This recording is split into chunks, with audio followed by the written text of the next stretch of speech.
Comment se raser correctement les aisselles. Regardez, il n'y a pas d'irritation, pas de poils incarnés, donc si c'est ton cas, regarde cette vidéo. Déjà, c'est comme en bas, hein. Si c'est trop long, d'abord on coupe au ciseau ou on tond avec une tondeuse avant de raser. Ensuite, tu prends une douche chaude ou tiède mais pas brûlante. Ensuite, tu viens exfolier doucement comme ça la zone, soit avec un gant comme ça en cisaille, soit avec ton gommage que tu as chez toi. Faut juste que ça soit pas agressif, hein, sinon c'est contre-productif. Ensuite, utilise un savon mais qui est adapté pour le rasage. C'est beaucoup mieux parce qu'il est fait exprès pour protéger la barrière cutanée, pour que ce soit doux, pas agressif, avec aucun produit chimique. Donc moi, je te conseille celui-ci. Donc c'est celui de chez Chevès. Il est top, top, top. Je te conseille pas d'utiliser le gel douche. Et en plus, il sent grave bon. Toute ma routine vient de chez Chevès. Je te mets le code ici. Ça te donne moins 10% si tu veux sauter le pas. C'est maintenant. C'est un peu chiant parce que souvent, sur les aisselles, les poils poussent des deux sens.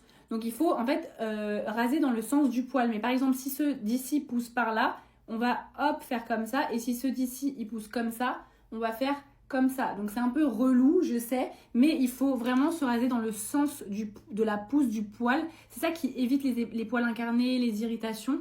Et je sais que c'est un peu plus chiant, mais c'est mieux de le faire. Ce qui est bien quand tu as un rasoir comme ça, c'est un rasoir de sûreté, c'est que tu dois raser obligatoirement doucement parce qu'en fait, le rasoir, il est assez lourd. Donc, tu n'as pas besoin de forcer, en fait. Tu poses et tu rases comme ça. C'est très doux et c'est beaucoup mieux que vos rasoirs classiques en plastique dégueulasse. Autre petite astuce, tire bien ta peau comme ça et hop, rase. C'est beaucoup plus simple pour se raser. Et oui, même les aisselles, à la fin, on les hydrate. Même si c'est un peu bizarre, etc., que tu as l'impression d'avoir une sensation mouillée. Moi, je te conseille du coup d'utiliser une huile sèche. Ça pénètre super bien dans la peau, t'as pas de sensation au bout de 5-10 minutes, ça a absorbé et après tu mets ton déodorant classique. Je te conseille un déodorant naturel parce que sinon ça peut piquer. Et avec ces astuces, t'auras des aisselles comme ça toutes lisses, hein.